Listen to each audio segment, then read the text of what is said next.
Bana mate parilu oye, ona malili melanga ona malili.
biso le président élu Martin Fayulu Manidi esika azali makila na nyonso kati na esika wanya na yo etambo lelongo na biso na kombo kitoko pe monene ya mwana na yo Yesu Masia togondeli bongo tolobi merci tosengi na bakonzi bokoki kovanda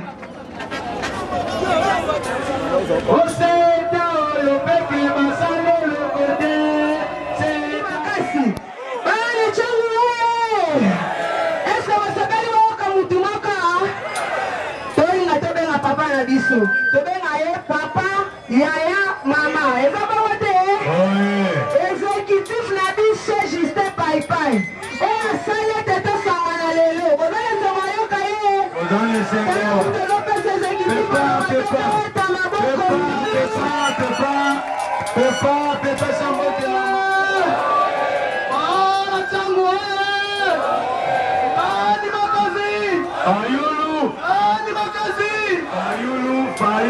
Fayulu bana changu tolo bana muke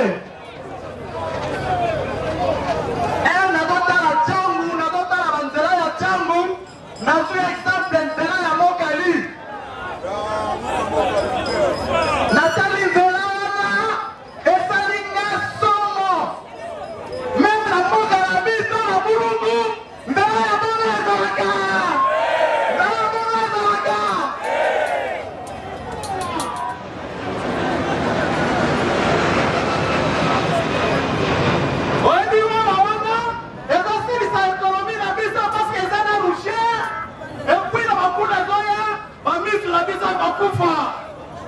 pousser les autres habitants en mise chaque jour.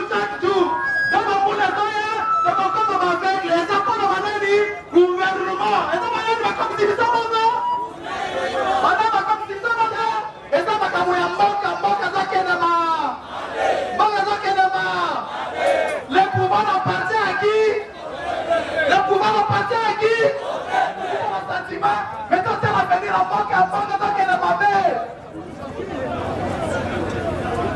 Mbaka zakene wape ebele bakena manger bale mais ye atikali kaka parce qu'azokundela mboka eza bongo te tozosenya bino engagement derrière le président élu parce qu'il a une vision pour le pays, il a une vision pour la nation, eza bongo te merci beaucoup en tout cas nakotika maloba epai ya coach na biso bino tobengaka ye coach. Notre secrétaire général est Diabas Kitoko, à cause de Maloba, à cause de la représentante du bureau national, et puis on va continuer le programme d'Abisso. Merci beaucoup, Pépé. Pépé, je vais dire ma boco, Pépé, je vais dire ma boco. Mbote lisusu, mbote papa to ya mio, kutana boye, esengoto esengote, esengo makasi, esengoto esengote. Voilà, vraiment félicitations, Mwandamboka, Justin Paipai, secrétaire exécutif pour Makasi, vraiment félicitations, félicitations. Bandeko na pesi bino na Congo ya commandant du peuple, merci mingi. Les Rosalis samedi, Makasi, vraiment félicitations, félicitations. Bandeko na pesi bino na Congo ya commandant du peuple, merci mingi.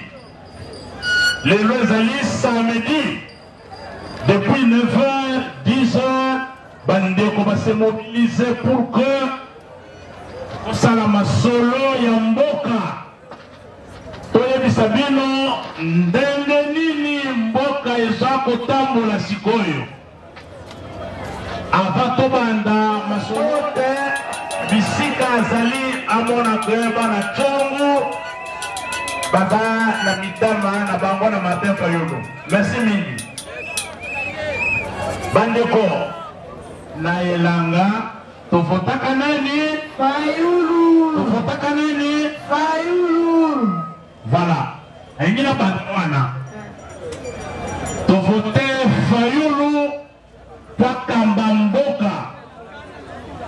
Banguna ya Congo babotoli victoire na bino.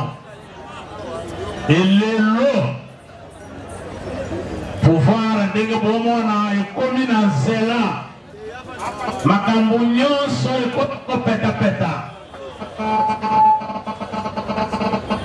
Commandant du peuple atali pasi na biso, atali ndenge mboka esoli kokende, parti ya mboka na biso ekomi occupé.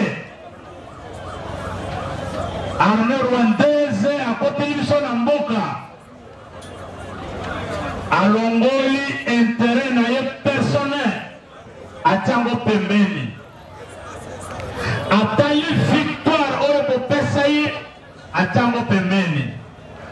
Aleki na ba télévision ya minene à travers le monde, alobi pour l'intérêt ya Congo, pour l'intégrité ya territoire ya Congo, pour que Congo ekende liboso, alimbisi bamiyibi nyonso wana bayibaka pouvoir ya peuple. Tobetala ye maboko makasi. Ndenge mukonzi na biso alimbisi batu oyo babotoraka victoire na biso. Alobi nabo pour que to sauver mboka oyo lelo tolimbisa bango. Est-ce que biso pe tolimbisi bango? Tolimbisi bango? Voilà. Donc il faut bolanda to bandi manifestation na biso na losambo. Toyebi pasi tozali na yango na mitema na pombo kebonga poto silisa crise ya lelo. Il faut tozala na mitema ya ko pardonner. Le vrai chrétien d'un commandant du peuple, Martin Fayulu Alobaka, le vrai chrétien tozana deux valeurs fondamentales. Première valeur, l'amour bolingo. Deuxième valeur, le pardon.